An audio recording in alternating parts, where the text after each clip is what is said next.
I'm representing it, you see. You're representing nuclear waste. And if we want to picture what I represent, now for every second that you're looking at me on this short film, imagine that second is 1,000 years. I'm still here!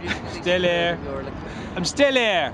Okay, 10,000 years has passed and I'm still the same. In another 10,000 years, I might be half this size. But there's still enough of me. There we go. We've got 112 tons of plutonium stored on the surface up in Sellafield. This isn't looking at all the waste we've got. This is just plutonium that we've got, which we can't deal with. And we keep trying to invent reactors that can use this plutonium to make electricity, and they can't seem to manage to do that safely. So we've got 112 tons of plutonium, not to mention all the other waste products and different levels, which are hideous. But 112 tons surface storage in Cumbria. That's enough to make thousands. That's the civil grade plutonium. It's enough to make thousands and thousands of nuclear warheads. I can't remember the exact figures. Was it 1,000 or was it 10,000 nuclear warheads? That's what we could do with our civil grade plutonium. We used to know what they've got to do with the military grade plutonium. But basically, nuclear waste, there's no getting rid of it. Not forever.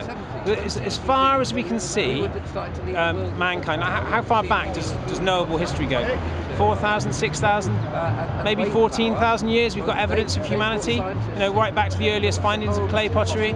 Well, if you go 14,000 years into the future, we won't have even reached the half-lives of some of the radioactive isotopes that we are sweeping under the carpet of our civilization. Okay, how many civilizations have fallen and risen and risen and fallen in the last 14,000 years?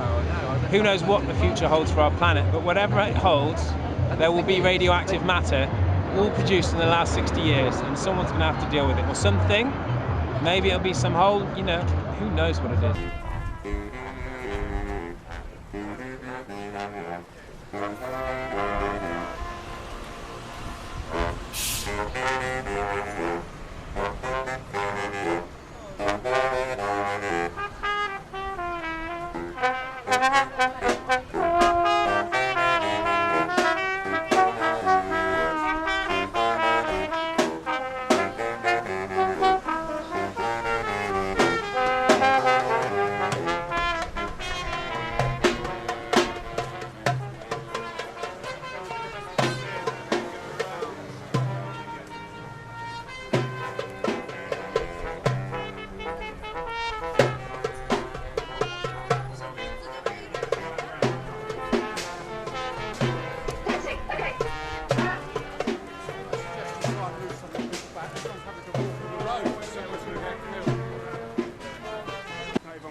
They're good at soaking up toxic radiation. Okay, my name is Gavin Allwright, and I'm a nuclear refugee. I lost my house, my farm, to this terrible, terrible event. And I'm going to read a statement, and I really hope that the president of TEPCO is listening to this, and humbly, I would like to say that I'm representing a few of the people from Fukushima here. 9th of March 2013. Statement to Mr. Naomi Hirose, President of Tokyo Electric Power Company. We stand here today in solidarity with the people of Fukushima and Japan to demand a nuclear-free society. Fukushima is not over. No. I'm going to say that again. Fukushima is not over. No. The tragedy has only begun. Radiation has entered the environment, ecosystem, and food chain. Millions of children are living in contaminated areas, while others have been forced to flee from their homes. Signs of radiation-related health damage, marked increase in child thyroid cancer have begun to emerge. Tens of thousands of people have been displaced. Countless families, communities and businesses have been ruined. The ongoing emissions from Fukushima will continue to poison Japan, the Pacific and ultimately the entire planet. For the sake of justice and for the safety of people in Fukushima, Japan and the world, we demand TEPCO implements the following. Number one, and I'll read this slowly so you can take notes. Abandon nuclear power. It's a bit noisy here, so I'll repeat that one more time.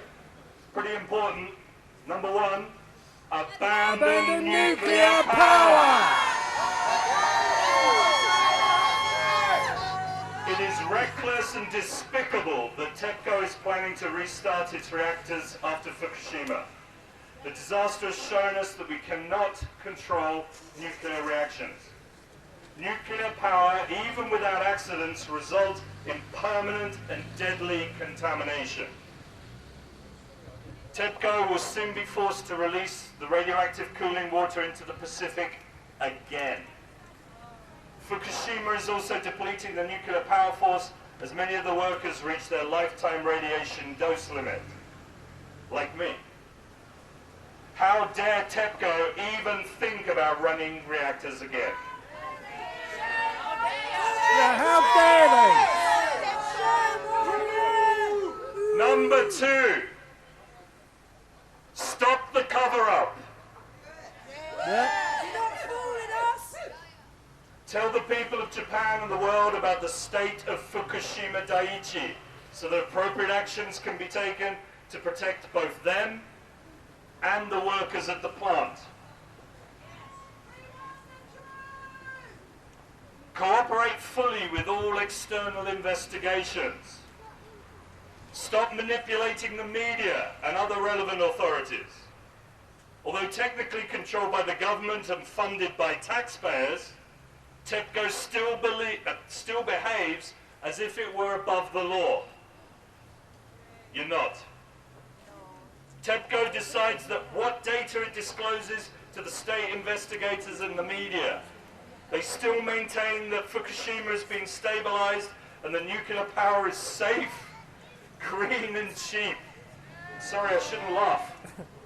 How dare they?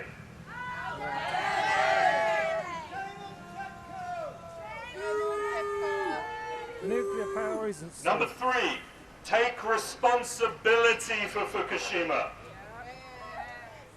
And I'll say that again, that's a very Japanese thing.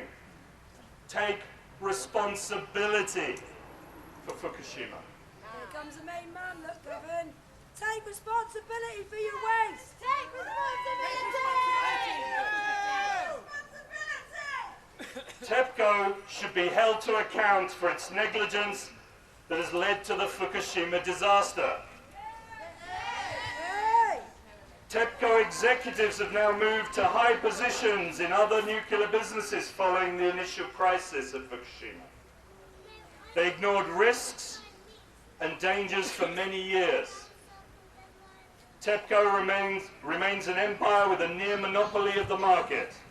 It continues to neutralize opponents to nuclear energy via misinformation, targeted sponsorship, and political manipulation. How dare you? A nuclear disaster such as Chernobyl and Fukushima results in devastation similar to a nuclear war. Future generations have the right to live in a world free from such nuclear horror. Damn right. Nuclear power must be stopped now, once and for all. Remember Fukushima, no to nuclear power. No to Remember nuclear power. Fukushima, no to nuclear power. No Remember to nuclear Fukushima, no to nuclear power. Remember Fukushima. No to nuclear